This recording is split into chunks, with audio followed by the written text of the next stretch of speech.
शेवटी मी बँकेचा बी प्रतिनिधी आहे, सरकारमध्ये कॅबिनेट म्हणजे तुम्हाला एकनाथ शिंदेकडून जास्त अपेक्षा आहे. Yes sir. मी करेल ना.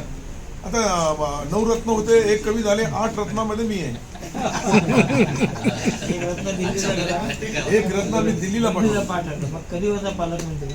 मला ज्या वेळेस मुख्यमंत्री सांगतील व्हा पालकमंत्री, तर कोण नाही म्हणणार. कधी? पण त्यांनी बोलायला पाहिजे. मालकाचा कोणी मालक नसतो. असं कधी मालक मुख्यमंत्री महोदय आहे. आणि ते ज्या वेळेस ठरवतील, ज्याला ठरवतील तोच होईल. पालकमंत्री पदासाठी तुम्ही मुख्यमंत्र्यांना काही विनवणी केली आहे का? तुम्ही भेटला तसं कळालं नाही. भेट तर आमची रोजच होते. मी कॅबिनेट काल कॅबिनेट झाला आमचा, आता रोज भेट होते.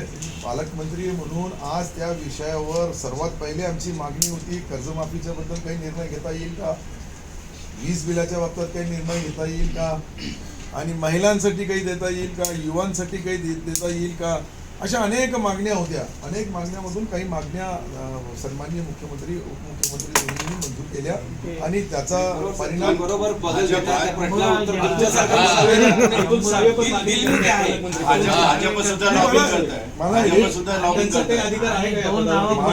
शंभूराज देसाई आणि उदय सामंत सुद्धा होणार. ऐका ना, माझा स्पष्ट शब्द आहे की हा जो आहे हे सन्माननीय एकनाथ शिंदे साहेबांच्या वाट्याला आलेला संभाजीनगर औरंगाबाद जिल्हा आहे.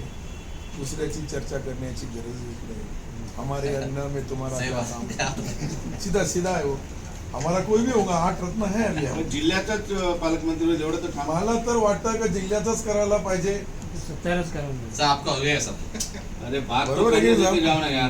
जब और कितने दिन बचे? 100 दिन. हा जो पालकमंत्री बी 100 दिवसाचा राहणार आहे. सरकारचा कार्यकाळ फक्त 100 दिवसाचा राहिलेला आहे. पुढच्यासाठी आम्ही पुन्हा येऊ. पण मंत्रिमंडळ विस्तार झाला तर पुन्हा एक जण रेसमध्ये येईल ना पालकमंत्री. विचार होईल का 100 दिवसासाठी? ऐका ना, कोणाला द्यायचं कोणाला नाही द्यायचं हे सर्व मुख्यमंत्री ठरवतात. आणि शक्यता वाटते का? मला ते बी मुख्यमंत्रीच ठरवतात. तर मला तुम्हाला जे व्हायचं तर होईल, पण तुम्हाला होण्याची इच्छा आहे. कशी इच्छा राहणार नाही. हा ना.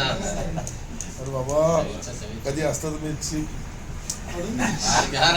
हा यार, इच्छा कशी राहणार आहे? मला आता पालकमंत्री होण्याची बी इच्छा नाही. पालकमंत्री साहेब मला तुमची इच्छा व्यक्त करताय, पण काही लोकांनी अनेक वर्षापासून पोट शिवून घेतलेले, त्यांची इच्छा कधी काय?